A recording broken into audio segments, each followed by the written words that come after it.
नमस्कार। आज के इतिहास में आप सभी का स्वागत है। मैं हूं आपके साथ प्रिया तिवारी। इतिहास से अच्छा शिक्षक कोई दूसरा हो नहीं सकता। इतिहास सिर्फ अपने में घटनाओं को नहीं समेटे होता है, बल्कि इन घटनाओं से आप बहुत कुछ सीख सकते हैं। इसी कड़ी में जानेंगे आज 1 अप्रैल को देश दुनिया में क्या कुछ हुआ था, कौन सी बड़ी घटनाएं घटी थी जिसने इतिहास के पन्नों पर अपना प्रभाव छोड़ा। जानेंगे आज के दिन जन्मे खास व्यक्तियों के बारे में और बात करेंगे उनकी जो दुनिया से इस दिन विदा होकर चले गए। तो चलिए चलते हैं आज के इतिहास के सफर पर, जहां बात करेंगे मूर्ख दिवस के बारे में। लेकिन क्या आप जानते हैं कि इस दिवस को मनाने की शुरुआत कैसे हुई और यह 1 अप्रैल को क्यों मनाया जाता है? अगर नहीं तो आइए जानते हैं अप्रैल फूल डे के बारे में।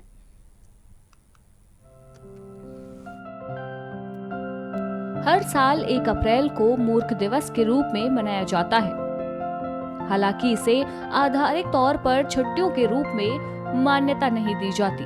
बहुत से लोग उत्सुकता से अपने सहयोगियों को उल्लू बनाते हैं और फिर अप्रैल फूल कहकर उन्हें चिढ़ाते हैं। साथ ही खुद भी इस दिन मूर्ख बनने से बचने का पूरा प्रयास किया जाता है। तरह तरह के कारनामे कर पूरी दुनिया इस दिन के लिए तैयार होती है और यह कुछ प्रफुल्लित करने वाली यादों को बनाने के लिए मनाया जाता है। वहीं 1 अप्रैल को फूल डे मनाए जाने के कारण इस दिन मिलने वाली खबरों अथवा घटनाओं की जानकारी को बिना जांच पड़ताल के गंभीरता से नहीं लिया जाता, क्योंकि हंसी मजाक के लिए लोग इस दिन एक दूसरे से काफी प्रैंक करते हैं। वहीं मूर्ख दिवस अलग अलग देशों में अपने अलग अलग तरीकों से मनाया जाता है, जिनमें से कई देश ऐसे भी हैं जहां सिर्फ दोपहर तक हंसी मजाक और प्रैंक किए जाते हैं। बता दें कि अप्रैल फूल डे को पूरी दुनिया में अलग अलग तरीकों से मनाने का चलन है। हालांकि इसका कोई खास प्रमाण नहीं है कि इस दिन को मनाने की शुरुआत कहां से हुई, लेकिन इसके पीछे कई ऐसी कहानियां प्रचलित हैं जिनके आधार पर मूर्ख दिवस की उत्पत्ति को माना जाता है।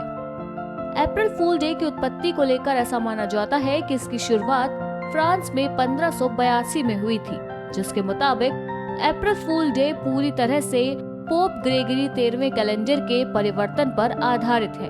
बता दें कि ऐसा कहा जाता है कि 1582 में पोप ग्रेगरी ने अपने पुराने कैलेंडर की जगह नया रोमन कैलेंडर शुरू किया, जिसमें उन्होंने 1 अप्रैल को मनाए जाने वाले नए साल की परंपरा को तोड़कर इसकी शुरुआत 1 जनवरी से की। वहीं इस दौरान कुछ लोग ऐसे थे जो कि पुराने कैलेंडर के मुताबिक ही 1 अप्रैल को अपना नया साल मनाते रहे और फिर उन्हें अप्रैल फूल कहा गया। साथ ही उनका बहुत मजाक भी बनाया गया। तो इस तरह मूर्खों के लिए एक खास दिन अस्तित्व में आया। हालांकि अप्रैल फूल मनाने की शुरुआत 1392 से भी बताई जाती है। ऐसा कहा जाता है कि जॉफ्री सॉसर्स ने पहली बार मूर्ख दिवस के बारे में कैंटरबरी टेल्स में बताया था। वहीं मूर्ख दिवस की शुरुआत ब्रिटिश किंग रिचर्ड द्वितीय और बोहेमियन किंगडम की राजकुमारी एनी की सगाई को भी माना जाता है। दरअसल जब उनकी सगाई होने वाली थी तो इसे 32 तारीख कह दिया गया था। वहीं 31 मार्च के बाद जब इस तारीख की घोषणा हुई तो 1 अप्रैल निकला। तभी से इस दिन को मूर्ख दिवस के रूप में मनाया जाने लगा। वहीं आजकल अपनी व्यस्त जिंदगी में लोगों को अप्रैल फूल डे के बहाने एक दूसरे के साथ प्रैंक कर हंसी ठिठोली करने का मौका मिलता है। वहीं इस दिन लोगों को अपने दोस्तों, परिवार वालों या करीबियों के साथ प्रैंक करने में प्रसन्नता का भी अनुभव होता है। तो अभी हमने आपको बताया मूर्ख दिवस के बारे में और इसके इतिहास के बारे में। आगे की कड़ी में हम आपको बताएंगे भारतीय खिलाड़ी मुरली विजय के बारे में, जिनका जन्म आज ही के दिन 1 अप्रैल 1984 को हुआ था। तो देखिए हमारी एक खास रिपोर्ट। मुरली विजय का जन्म 1 अप्रैल 1984 को तमिलनाडु में हुआ। मुरली विजय की शिक्षा तमिलनाडु में पूरी हुई। मुरली विजय को तमिलनाडु की तरफ से रणजी ट्रॉफी में खेलने का मौका मिला और उस अवसर ने मुरली विजय की पूरी जिंदगी ही बदल कर रख दी। मुरली विजय ने अपने करियर की शुरुआत 17 साल की उम्र में की थी। उन्होंने पहले 2003 में क्लब क्रिकेट से क्रिकेट की शुरुआत की। तब चेन्नई से वो अलवारपेट की तरफ से खेल रहे थे। बता दें कि इसके बाद वर्ष 2004 और 5 में सीके नायडू ट्रॉफी में खेलने के लिए उन्हें तमिलनाडु के अंडर 22 की टीम में शामिल किया गया। उस श्रृंखला में तमिलनाडु की टीम जीत तो गई, लेकिन विजय सलामी बल्लेबाज के रूप में 6 मैचों में केवल 26.45% औसत से रन बना पाए। सितंबर 2008 में विजय का इंडिया टीम में चयन किया गया।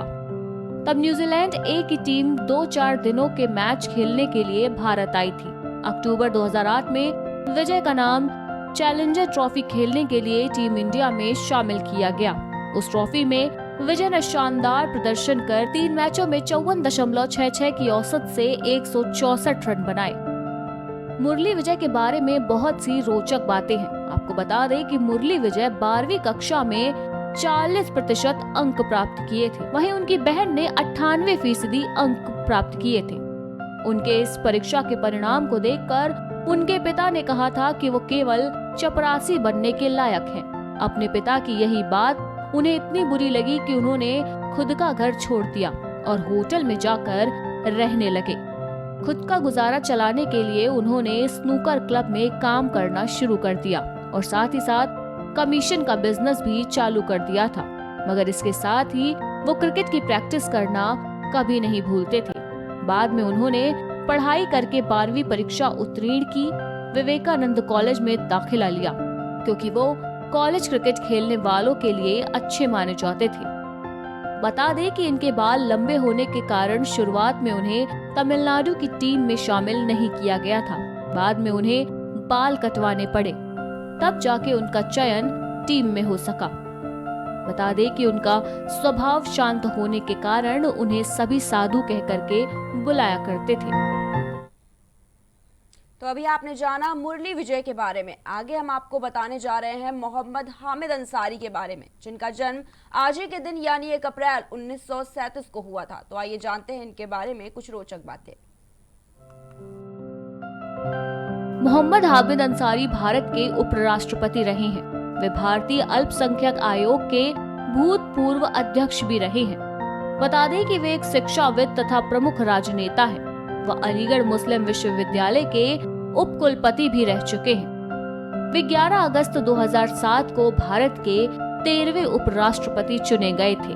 इसके बाद मोहम्मद हामिद अंसारी भारत के 14वें उपराष्ट्रपति भी निर्वाचित हुए।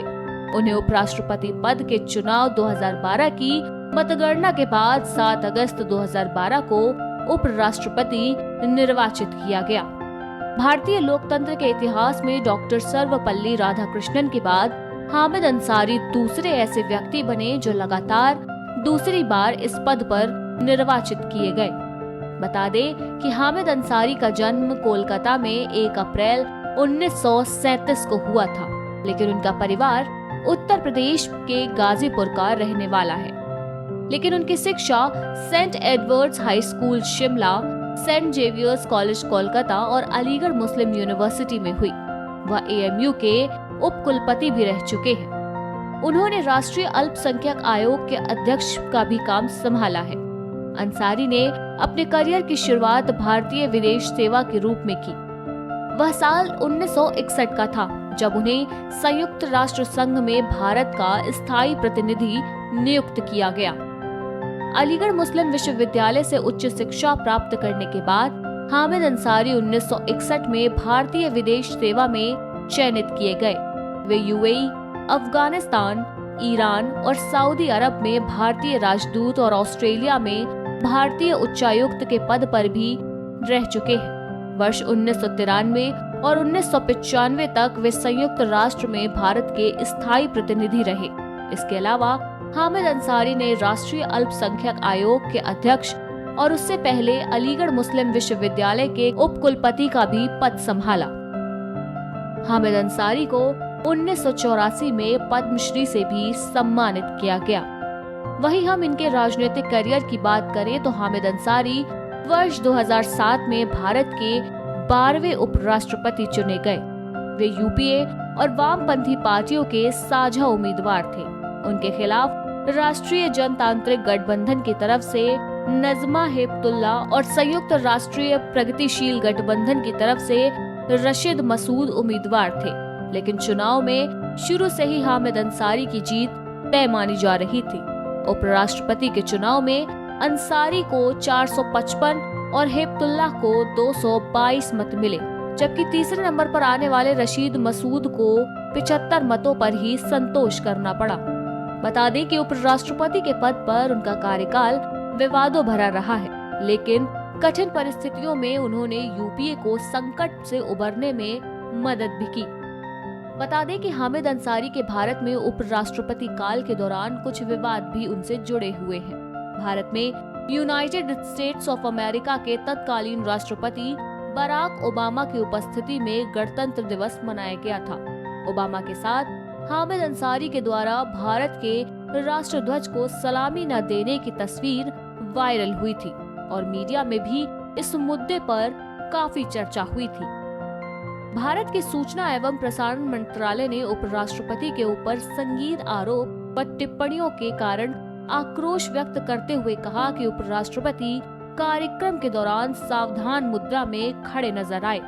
उपराष्ट्रपति पर सलामी न देने और राष्ट्रध्वज का अपमान करने के चैनल के आरोपों की मंशा उपराष्ट्रपति पर आपेक्ष लगाने की जान पड़ती है, क्योंकि ऐसा दावा बिल्कुल झूठ, गुमराहपूर्ण, गलत और अरुचिकर है। चैनल को इस विषय में चेतावनी भी दी गई थी। भारत के उपराष्ट्रपति का पद त्यागते समय हामिद अंसारी ने निवेदन किया था कि भारत में मुस्लिम सुरक्षित नहीं है। इस विधान के ऊपर लोगों ने अपनी तमाम प्रतिक्रियाएं भी दी थी। इसी के साथ हम आपको बता दें कि हामिद अंसारी पश्चिम एशियाई मसलों के विद्वानों में से भी एक माने जाते हैं। वह फिलिस्तीनी मसले पर भी प्रखरता से लिखते नजर आए हैं। वर्ष 2006 में अंसारी राष्ट्रीय अल्पसंख्यक आयोग के अध्यक्ष बनाए गए। वर्ष 2007 में इसी पद पर रहते हुए हामिद अंसारी ने अपने प्रयासों द्वारा दिल्ली यूनिवर्सिटी के प्रख्यात संस्थान सेंट स्टीफन कॉलेज में योग्य दलित ईसाई छात्रों को आरक्षण देने की प्रक्रिया शुरू करवाई। देश के उपराष्ट्रपति पद पर पहुंचने के बाद हामिद अंसारी ने राष्ट्रीय अल्पसंख्यक आयोग के अध्यक्ष पद से इस्तीफा दे दिया। इसके अलावा हामिद अंसारी ने Iran today 25 years after the Islamic revolution नामक किताब का भी संपादन किया।